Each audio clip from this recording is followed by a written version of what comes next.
Oshuna qaragan, barabinimni tekshirib olsam yaxshi bo'lar ekan deysan, haqiqatda yaxshi bo'ladi. Tormozing yaxshi ishlaydi.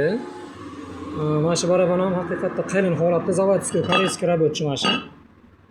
Chista Koreyadan kelgan mana. Tishilgan joydan daz bo'lib yorilib ketgan holati o'ta go'zal holatda. Uzoqqa qatnaydiganlarga yaramaydi. Meni ham qo'limdan kiradi, aporni ishlaman bilasan. Meni ham qo'limdan uni tishib qo'yib 50 ming 100 ming bo'ldi desam beradim. Vijdonim qiynaladi. Vijdon bor-ku odamda, vijdon. Ko'p ko'rdim. Buni mana aporni tishitganlar o'zlari ham yaxshi bilishadi.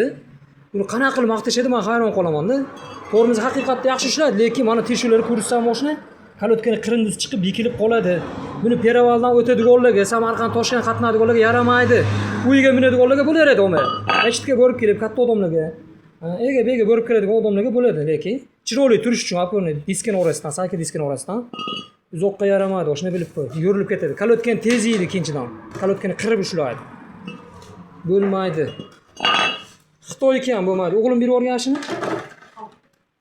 Mana Xitoyniki ham qalin holatda, o'ta go'zal, chiroyli turibdi. Buni atan chiqib tashlab 15 kunga yaramagan. Magazindan maqtab berishgan, bir hafta garantiya berib 15 kundan keyin olib borgan oka xijolat qildi. Biroq aytib qo'ying, oka kelgan odamga ham sotmaydi shuni desam, yo'q, kerak emas. Tashaveraylik deb tashlab ketib yubordilar. Buni biz bolgarkada kesib qo'ydik. Bittasini tashlab yubordik. Birak holatga chiqarib. Zavodskoyda manaqa joylarda bu Nexia 3 Zavodskoyda manaqa joylarda yozugi bo'ladi.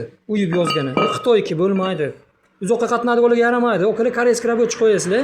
Yengil o'zida holatda turgan holatda ishlab beramiz. Bizga kelsa, xudo xolos. Bizda bo'lmagan holatda ham koreyskiy rabotchi qo'ying, akornini. Bu qattiq qiziydigan narsa bo'ladi. Xudo xolos chiroyli xizmat qiladi. Salomat bo'linglar.